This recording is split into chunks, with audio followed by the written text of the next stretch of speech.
Kung naghahanap ka ng mas malalim na kahulugan sa maliliit na bagay, subukan mong isama ang pananampalataya sa iyong pang-araw-araw na gawain. Mas madali ito kaysa sa iniisip mo. Narito kung paano.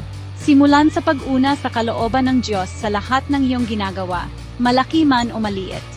Umaga pa lang, simulan ang araw mo sa isang simpleng panalangin.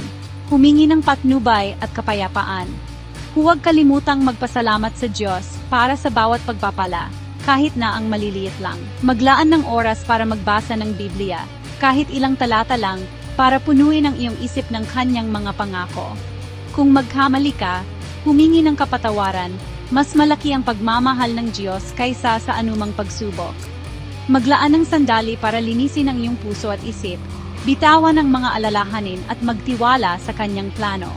Manatiling puno ng pag-asa, patuloy na maniwala, at tandaan hindi ka nag-iisa kapag lumalakad ka ng may pananampalataya.